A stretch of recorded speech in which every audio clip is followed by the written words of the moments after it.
ጤና ይስጥልን እንደምናመሽታችኋል ውድ ተመልካቾቻችን ከአባይ ቴሌቪዥን የሚተላለፍላችሁ የዕለተ አርብ ጥቅምት 14 2018 ዓ.ም አውደ ዜና ተጀምሯል።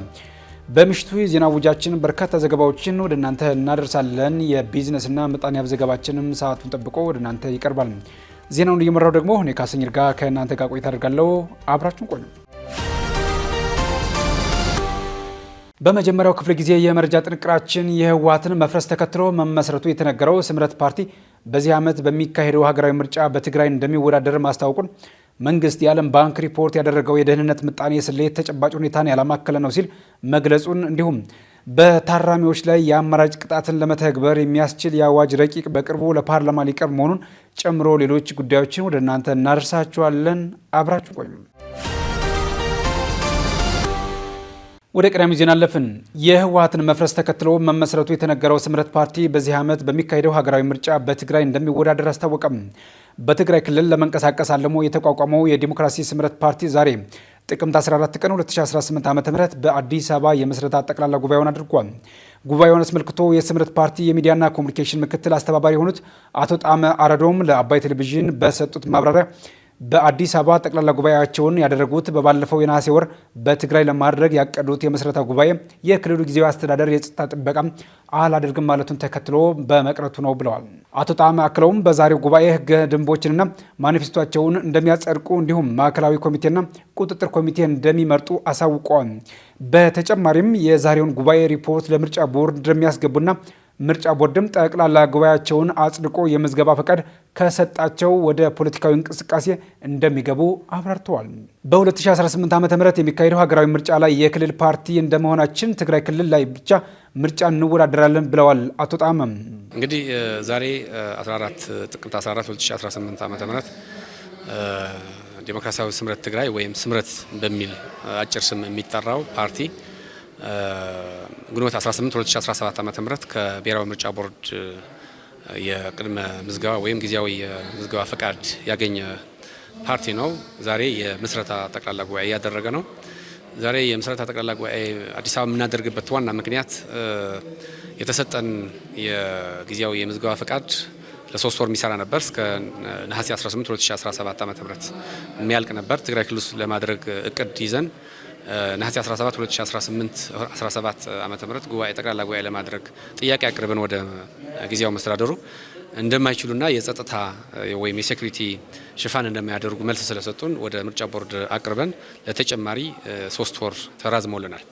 በደንብ ቁጥር 1162 2011 ዓ.ም ያው ፓርቲው ለድጋሚ 3 ወር እንዲጨመርለት ጥያቄ ካቀረበ አሳማኝ ከሆነ ይሰጠዋል የሚል ስለሆነ በተሰጠን መሰረት ያው ተጨማሪ ጊዜ ሰጥቶን እስከ ህዳር 18 2018 ዓ.ም የሚራዘም ጊዜ ነበረን። ዛሬ 14 ጥቅምት 2018 ዓ.ም ጠቅላላ ጉባኤ ያደረግን ነው። መስራች ጉባኤ ነው።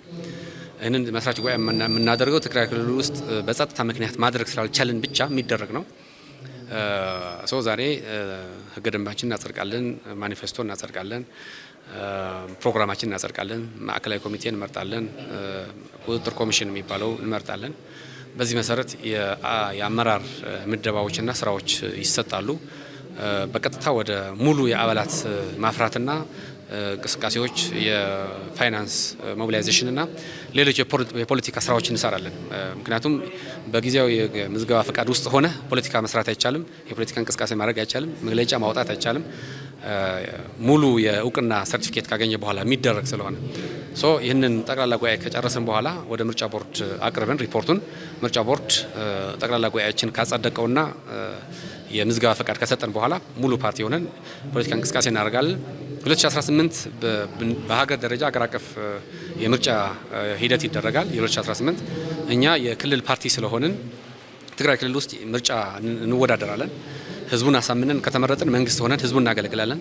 ካልተመረጥን ደግሞ ያው በቀጣይ ምርጫ ለማሸነፍ እንቅስቃሴ እናደርጋለን ማለት ነው። አቶ ጣዕመ አረዶም ስምረት ፓርቲ የተመሰረተው የህወሓትን መፍረስ ተከትሎ ነው ያሉ ሲሆን ህወሓት ትግራይን ዳግም ወደ ጦርነት ለማስገባት እንቅስቃሴ ስለጀመረና መሰል ችግሮች ስለነበሩ ይህን ችግር የሚፈታ አዲስ ፓርቲ መመስረት አስፈልጎናልም ብለዋል። የፓርቲው መስራች አባል አቶ ጌታቸው ረዳ በበኩላቸው ፓርቲው የትግራይ ህዝብ በህወሓት እየደረሰበት ያለውን ጫና በሰላማዊ መንገድ ለመታገል የተመሰረተ ነው ብለዋል። በፓርቲው የምስረታ ጉባኤ ላይ የመክፈቻ ንግግር ያደረጉት የብልጽግና የብልጽግና ፓርቲ ተወካይ አቶ መለስ አለሙ ብልጽግና ፓርቲ ከስምረት ፓርቲ ጋር በትብብር ለመስራት ቁርጠኛ ነው በማለት የፓርቲያቸውን አቋም አሳውቀዋል። በመድረኩ የተገኙት ሌተናንት ጀነራል ጻድቃን ገብረትንሳኤ ጉባኤው የክልሉ የፖለቲካ አመራር የትግራይን አንድነት በትኖ ክልሉን የሌሎች መጫወቻ ባደረገበትና የራሱን ችግሮች መፍታት ባልቻለበት ወቅት የሚካሄድ ጉባኤ ነው ብለዋል። እንግዲህ የስምረት አመሰራረት የህወሓትን መፍረስ ተከትሎ ህወሓት ውስጥ የነበረው ግትርነትና ሪፎርምን አለመቀበል፣ ወጣት ወደ ስልጣን እንዳይመጣ፣ ምሁራን ወደ ስልጣን እንዳይመጡ፣ ወደ ኃላፊነት እንዳይመጡ፣ ህዝቡ የሚጠይቀው የለውጥ ጥያቄ ማስፈጸም ስላልቻለ፣ የፕሪቶሪያ የሰላም ስምምነት ስላልተቀበለ፣ ትግራይ ክልል ውስጥ ድጋሚ ወደ ጦርነት ለማስገባት ከሻዕቢያ ጋርና ከሌሎች ታጣቂ ኃይሎች ጋር ጥምረት እየፈጠረ ወደ ጦርነት ሊያስገባን እንቅስቃሴ ስለጀመረ ብቻ ከፌዴራል መንግስትም ወደ ሰጣ ገባ ስለገባ እኛ ይህንን አልደገፍ ነው። በማዕከላዊ ኮሚቴ ውስጥ የነበሩ የህወሓት አመራሮች ጌታቸው ረዳ ምክትል ሊቀመንበር ነበር የህወሓት፣ እሱን ጨምሮ ብዙ ከግማሽ በላይ ማዕከላዊ ኮሚቴ ከህወሓት ወጥተዋል። የወጡበት ዋና ምክንያት ህጋዊ ያልሆነ ጠቅላላ ጉባኤ 14ኛ የሚሉትን ምርጫ ቦርድ የሰረዘው ያልተቀበለው ስላደረጉ ወጥተናል። ከወጣን በኋላ ወይም ህወሓት ቴክ ኦቨር ማድረግ ነበረብን፣ ወይም ህወሓትን ይዘን መሄድ ነበረብን፣ ወይም አዲስ ፓርቲ መመስረት ነበረብን። የህወሓትን ስምና የህወሓትን ውርስ ይዞ መሄድ እንደማይቻል አውቀናል። ምክንያቱም በነዛ ደብረጽዮን የሚመራው የህወሓት ቡድን በህወሓት ስም የሚንቀሳቀሰው በምርጫ ቦርድ ተሰርዘዋል። ከተሰረዘ በኋላ ተመልሰን ለእኛ ነው የሚገባን ብለን ቅሬታ ማቅረብና ፍርድ ቤት መሄድ ድካም ነው የሚሆነው፣ ለትግራይ ህዝብ የማይመጥንም። አዲስ ፓርቲ መስርተን ከነበረው የህወሓት ውስጥ የነበረው ድክመቶችን ትተን የህዝብ ይሁንታ እንዲያገኝ፣ ህዝቡ ራሱ የሚፈልገውን እንቅስቃሴ እንዲያደርግ፣ ሰላሙን እንዲደግፍ፣ ሪፎርም እንዲደረግ፣ በኢትዮጵያ ውስጥ ያለን ተሳትፎና ያለን እንቅስቃሴም ሰላማዊ በሆነ መንገድ እንድናደርግ፣ ህገ መንግስታዊ መብታችንም እንዲከበርልን፣ ኢትዮጵያ ውስጥ ያለን ውክልናም እንዲረጋገጥ፣ ይሄ ሁሉ በሙሉ ከፌዴራል መንግስት ጋር በፖለቲካዊና በሰላማዊ መንገድ ብቻ እንቅስቃሴ ለማድረግ ቆርጠን የተነሳንና በዚህ ምክንያት የተቋቋመ ፓርቲ ነው። ሰው ለዚህ ነው ከሌሎች ባለልም ቢያንስ ከህወሓት የሚለየው ይህን ነው። በዚህ ምክንያት ያሉ የተፈጠሩ ችግሮችም በሰላም መንገድ እንዲፈቱ፣ በጦርነት ምክንያት የተፈጠሩ ችግሮችም እንዲፈቱ ከፌዴራል መንግስት ጋር አብረን እንሰራለን ማለት ነው። መንግስት የዓለም ባንክ ሪፖርት ያደረገው የድህነት ምጣኔ ስሌት ተጨባጭ ሁኔታን ያላማከለ ነው ሲል አስታወቀም። የፕላንና ልማት ሚኒስትር ዶክተር ፍጹም አሰፋም የ2018 በጀት ዓመት የ100 ቀናት የማክሮ ኢኮኖሚ አፈጻጸም ሪፖርትን በትናንትናው ዕለት ለሚኒስትሮች ምክር ቤት አቅርበዋል። ዶክተር ፍጹም አብዛኛዎቹ የሀገሪቱ የኢኮኖሚ ዘርፎች በመጀመሪያው ሩብ ዓመት ያስመዘገቡትን አፈጻጸም ካለፈው ዓመት ተመሳሳይ ጊዜ ሲነጻጸር ከፍ ያለ እንደሆነ በተደረገው ግምገማ ላይ ገልጸዋል። የፕላንና ልማት ሚኒስትር ዶክተር ፍጹም አሰፋ አክለውም በአውሮፓውያኑ 2025 በኢትዮጵያ የድህነት ምጣኔ ወደ 43 በመቶ ከፍ እንደሚል የሚገልጽ ሪፖርት ያወጣው የዓለም ባንክ የሚጠቀመው የድህነት ስሌት አሰራር ተጨባጭ ሁኔታን ያላማከለ እንደሆነም ተናግረዋል። ለዚህ በማሳያነት የጠቀሱት የዓለም ባንክ የድህነት ወለልን ለማስላት የሚጠቀምበትን በቀን $3 ገቢ አሰራርን ነው ብለዋል። እንዲህ አይነት ተጨባጭ ሁኔታውን ያላማከለ አጠቃላይ የዓለም ሀገራትን በአንድ ቅርጫት ውስጥ የመጨፍለቅ አይነት አሰራር ተኪዶ የሚመጡ ቁጥሮች አሉ ሲሉም ተደምጠዋል። ገባለትን ነው ሞዴሉ ደግሞ የሚሰጠን ማለት ነው። ለምሳሌ የፖቨርቲ ላይን የምንለው ቁጥር አለ። ፖቨርቲ ላይን $3 በቀን የሚል ነው። በቅርብ ወርልድ ባንክ አፕግሬድ አድርጎ እየተጠቀመ ያለው በቀን 450 ብር ማለት ነው። ይሄ ማለት በቀን 450 ብር የማያገኝ ሰው ደሃ ነው ብሎ ነው። እና የፐርቼዚንግ ፓወር ፓሪቲ ጉዳይ አለ። እንደ ሀገር የተለያዩ በዛ አይነት ሞዴሎች ካፕቸር የማይደረጉ ድህነትን አድሬስ የሚያደርጉ ኢሹዎች አሉ የምንሰራቸው ማለት ነው። ከስኩል ፊዲንግ ጀምሮ በርካታ ስራዎች አሉን። ይሄንን ኮንሲደር አያደርግም ሞዴሉ። እንዲህ አይነት ከኮንቴክስቱን ያላማከለ አጠቃላይ ዓለም ሀገራትን በአንድ ባስኬት ውስጥ የሚጨፈልቅ አይነት አሰራር ሄዶ የሚመጡ ቁጥሮች አሉ። ይሄ ድሮም ያለ ነው። ግን መንግስት፣ ማንኛውም መንግስት፣ ሉዓላዊ መንግስት የራሱ ኦፊሻል መረጃ አለው። ያ ኦፊሻል መረጃ ነው ማለት ነው ተቀባይነት የሚያገኘው ማለት ነው። የሀገሪቱ የግብርና ምርት ከ2010 ዓ.ም ጋር ሲነጻጸር በ5 እጥፍ ወይም በ430% መጨመሩን የጠቀሱት ዶክተር ፍጹም በዚህ ደረጃ ካደገው ምርት ውስጥ 90% በላዩ የሚመጣውን ከአነስተኛ አርሶ አደር መሆኑንም አስረድተዋል። ከ2010 ጋር ስናወዳድረው በ5 እጥፍ ጨምሯል። በፐርሰንት ብንወስደው ከ430% በላይ ነው የግብርና ምርት ብቻ የጨመረው። ከዚህ ውስጥ 90% በላዩ የሚመጣው ከአነስተኛ አርሶ አደር ነው። የኢትዮጵያ ሕዝብ 70% በላይ የሚኖረው በገጠር ነው። ድህነት ብለን ካልኩሌት ስናደርግ እንግዲህ ኢንካም አንዱ ነው አይደለም አድሬስ የሚያደርገው የአርሶ አደሩ ምርት ባለፉት 5 ዓመታት በ5 እጥፍ ካደገ ከ400% በላይ ካደገ እያንዳንዱ አርሶ አደር ቤት የገባ ገቢ አለ ማለት ነው። ይሄ ገቢ የአርሶ አደሩን የኑሮ ሁኔታ ከማሻሻል አኳያ ትልቅ ሚና ይኖራል። በታራሚዎች ላይ የአማራጭ ቅጣትን ለመተግበር የሚያስችል የአዋጅ ረቂቅ በቅርቡ ለፓርላማ ሊቀርብ መሆኑ ተገለጸ። የፍትህ ሚኒስቴር በእስር የሚቆዩ ታራሚዎችን ቁጥር ከፍተኛ በሆነ መንገድ ለመቀነስ ያስችላል ያለውን የአማራጭ ቅጣት ስርዓትን ለመተግበር ረቂቅ አዋጅ ማዘጋጀቱን ሚኒስትሩ ከትናንት በስቲያ ሮብ 2018 በጀት ዓመት እቅድና የሩብ ዓመት ስራ አፈጻጸም በገመገመበት መድረክ አስታውቋል። በመድረኩ በቋሚ ኮሚቴ አባላት ከቀረቡ ጥያቄዎች መካከል ተጠሪነታቸው ለፍትህ ሚኒስቴር የሆኑት የፌዴራል ማረሚያ ቤቶችን የተመለከተ ይገኝበታል። በፓርላማ የህግና ፍትህ ጉዳዮች ቋሚ ኮሚቴ ምክትል ሰብሳቢ የሆኑት አቶ ኢሳ ቦሩ የፍትህ ሚኒስቴር ሰብአዊ መብትን ማክበርና ማስከበርን በተመለከተ በተዘረዘረበት የእቅዱ ክፍል ላይ የታራሚዎችን አያያዝ ማካተቱን በጥሩነት ጠቅሰዋል። ቋሚ ኮሚቴው ባለፈው ዓመት በነበረው የቁጥጥርና ክትትል ስራው በክፍተትነት ያካያቸው ጉዳዮች ከእናቶቻቸው ጋር በማረሚያ ቤት የሚቆዩ ህጻናትን የሚመለከተው አንዱ መሆኑን አስታውሰው በዚህ ጉዳይ ላይ እየተሰራ ያለውን ስራ ጠይቀዋል። ምላሽ የሰጡት የፍትህ ሚኒስቴር አማካሪ የሆኑት ሚኒስትር ዴኤታ አቶ ኡመድ ኡጅሉ የፌዴራል ማረሚያ ቤቶች ተቋም በሰብአዊ መብቶች አያያዝ ረገድ ብዙ መሻሻሎች ማድረጋቸውን ገልጸው ከእናቶቻቸው ጋር ታስረው የሚገኙ ህጻናት ጉዳይ በጣም ቴክኒካል እንደሆነና በቋሚ ኮሚቴው የተነሳውን ሀሳብ እንደ ቴክኒካዊ በመውሰድ በሚመለከተው አካል ማጣራት እንደሚደረግበትም አስረድተዋል። አቶ ኡመድ አክለው በማረሚያ ቤቶች ከጥበቃና ከቀለብ ጋር ተያይዞ ክፍተቶች እንዳሉ ገልጸው ይህንንም መስሪያ ቤቶቻቸው ለሚመለከተው አካል በደብዳቤ ቢጠይቅም ምላሽ እንዳልመጣ አስታውቀዋል። የፍትህ ሚኒስትር ዴኤታ አቶ በላይሁን ይርጋ በበኩላቸው እንደገለጹት አሁን በሀገር አቀፍ ደረጃ በጣም በርካታ ታራሚ ነው ያለው ብለዋል። ይህን ሁሉ ታራሚ ይዘን ይህን ሁሉ እየቀለብን ሕክምና እንዲህ እያልን መቀጠል የሚቻልበት ሁኔታ አለ ብለን አናስብም ሲሉ የፖሊሲና የህግ ማዕቀፍ የሚያዘጋጀቱ ጉዳይ ለነገ የሚባል እንዳልሆነም አብራርተዋል። የማረሚያ ቤት ስልጣንና አስተዳደርን ብቻ ሳይሆን የታራሚዎችን ቁጥር ከፍተኛ በሆነ መንገድ ሊቀንስ የሚያስችል ስርዓት እንደሚያስፈልግም አንስተዋል። የፍትህ ሚኒስቴር ለዚህ የሚረዳ አማራጭ ቅጣት ረቂቅ አዋጅን እያዘጋጀ መሆኑንና በቅርቡ ወደ ፓርላማ ለማምጣት ማቀዱን ተናግረው አዋጁ በርካታ ሰዎች ወደ ማረሚያ ቤት ከሚሄዱ ይልቅ የማህበረሰብ አገልግሎት የሚሰጡበትን ስርዓት ነውም ብለዋል። ሚኒስትር ዴኤታው አክለውም በኢትዮጵያ ታራሚዎች ታርመው ታንጸው ከወጡ በኋላ የት ነው የሚሄዱት የሚለው በተመሳሳይ ፖሊሲ የሚፈልግ ጉዳይ መሆኑንም ጨምረው ተናግረዋል። የተወዳጅ ተመልካቾቻችን እየተከታተላችሁ ያላችሁት ከአባይ ቴሌቪዥን የአውደ ዜና የመረጃ ሰዓታችን አሁንም ቀጥሏል። ወደ ሁለተኛው ዙር ጥንቅራችን ስናልፍ ደግሞ የኤርትራ መንግስት ተቃዋሚ የሆነው የቀይ ባህር አፋር ዲሞክራሲያዊ ድርጅት አዳዲስ ተዋጊዎችን ማስመረቁን መግለጹን፣ ስኳርና ደም ግፊትን የመሳሰሉ ተላላፊ ያልሆኑ በሽታዎችን ስር ከመስደዳቸው በፊት መከላከል እንደሚገባ ማሳሰቢያ መሰጠቱን ጨምሮ ሌሎች መረጃዎችን ዘነበ ህሎፍ ይዟል። ተከታትለን መለስ። በድጋሚ አብራችን ቆዩ። የኤርትራ መንግስት ተቃዋሚ የሆነው የቀይ ባህር አፋር ዲሞክራሲያዊ ድርጅት አዳዲስ ተዋጊዎችን ማስመረቁን ገለጸ። የኤርትራ መንግስት ተቃዋሚ የፖለቲካ እና ወታደራዊ ቡድን ቀይ ባህር አፋር ዲሞክራሲያዊ ድርጅት ከ3 ወራት በላይ የወሰደ ከፍተኛ ወታደራዊ ስልጠናዎችን ያጠናቀቁ አዳዲስ ተዋጊዎችን ማስመረቁን አስታውቋል። የመረቃ ስነ ስርዓቱን ተከትሎ ድርጅቱ ባወጣው መግለጫ የድርጅቱ መሪና ወታደራዊ አዛዥ የሆኑት ኢብራሂም ሃሩን ሰልጣኞቹ ያሳዩት ዲሲፕሊንና ጽናት የሚደነቅ መሆኑን ጠቅሰው ስልጠናቸውን ማጠናቀቃቸው የድርጅቱን ወታደራዊ አቅም ለማጠናከር አንድ እርምጃ ነው ማለታቸው ተመላክቷል።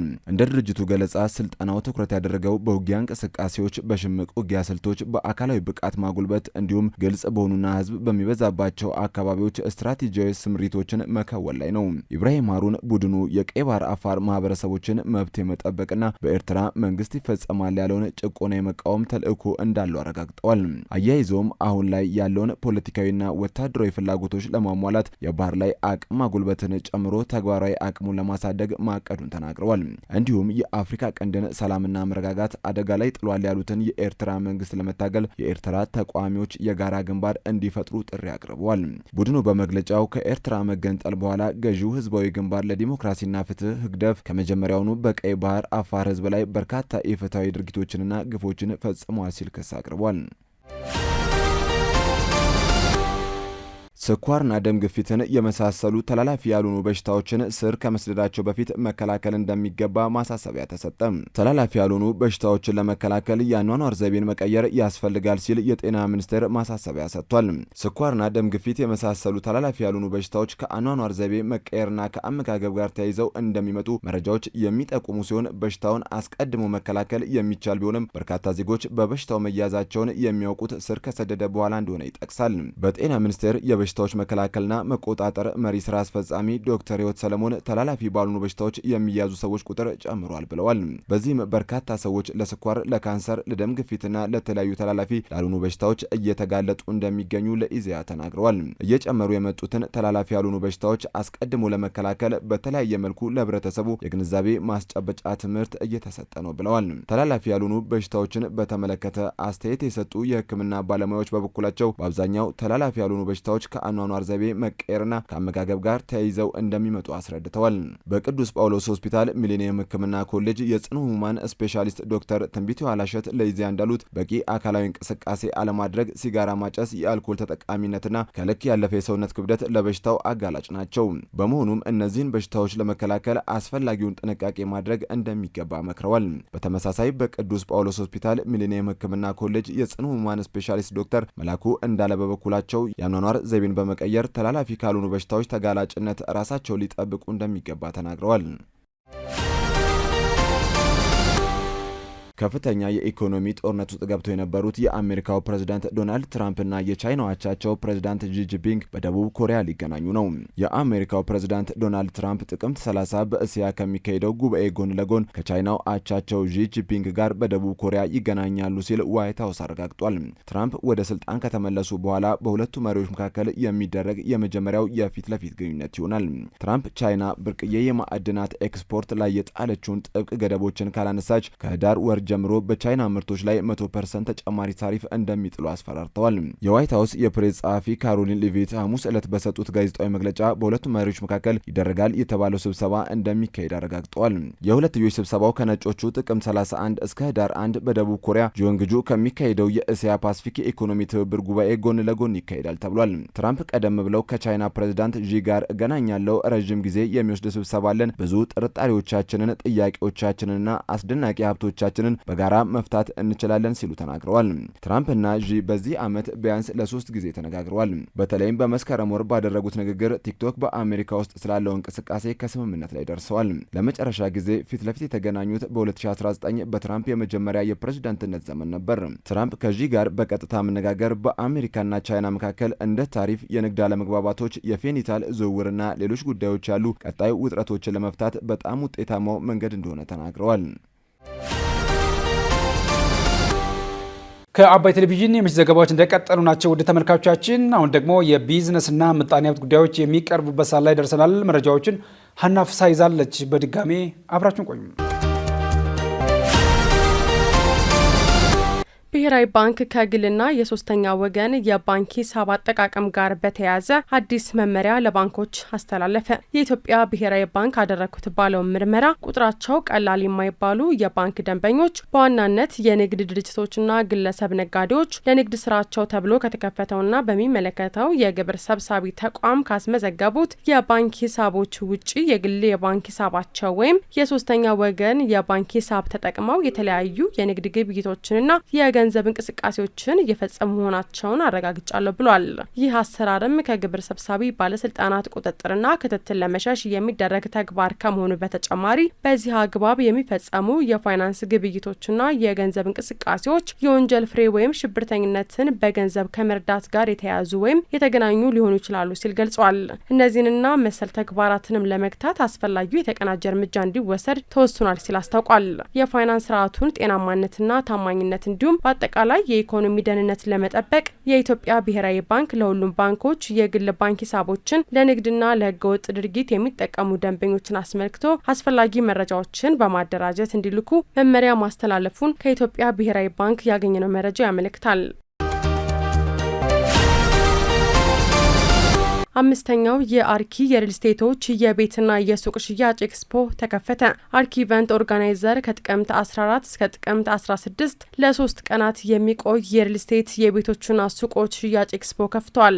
የቤት ሻጮችና ገዢዎች እንዲሁም ገንቢዎች የተለያዩ ተቋማትን ለማገናኘትና ለማስተሳሰር እድል ይሰጣል የተባለለት አምስተኛው የአርኪ የሪል ስቴቶች የቤትና የሱቅ ሽያጭ ኤክስፖ በዛሬው ዕለት በስካይላይት ሆቴል ተከፍቷል። ከተመሰረተ 3 ዓመታትን ያስቆጠረው አርኪ ኢቨንት ኦርጋናይዘር በስካይላይት ሆቴልና በሚሊኒየም አዳራሽ ባዘጋጃቸው 4 ተከታታይ አርኪ ሆም ኤክስፖዎቹ ከ25,000 በላይ ሰዎች የጎበኙት እንዲሁም ከ800 ያላነሱ ሰዎች ቤት የገዙበት ትልቅ የቤት ፈላጊና አልሚዎች የሚገናኙበት ኤክስፖ እንደሆነ በመክፈቻ ፕሮግራሙ ላይ ተገልጿል።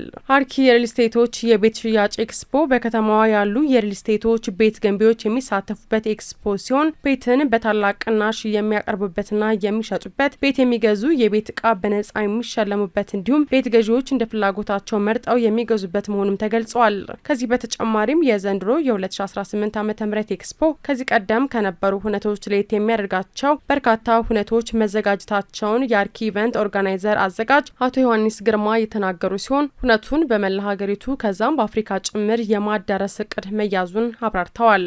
ይሄ አምስተኛው አርኪ ሪል ስቴት ኤክስፖ ለየት የሚያደርገው ይሄ መጀመሪያው አምስተኛው አርኪ ሪል ስቴት ኤክስፖ ፕሮግራም ነው። ወደ ዋና ክልል ከተሞች እንወጣለን።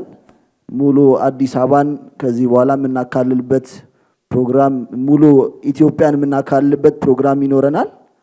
ከዛ በኋላ ከሀገር ውጪ የምንወጣበት መርሃ ግብሮች ተይዘዋል። ስለዚህ አምስተኛው አርኪ ሪል ስቴት ኤክስፖ የመጀመሪያው አዲስ የሚባለው ነገር ብዙ ካምፒዮኖችን ይዟል ማለት ነው። ይሄ መጀመሪያው ነው። ክልል ከተሞች ላይ አዳማ ይኖረናል፣ አዋሳ እያለን እንቀጥላለንና በቀጣይ ደግሞ እንደ አፍሪካ ደግሞ ኢትዮጵያ ውስጥ ያሉ ሪል ስቴት አልሚዎች ተወዳዳሪነታቸውን አስጠብቀው እንደ ኢስት አፍሪካ ያቀድነው ነገር አለ።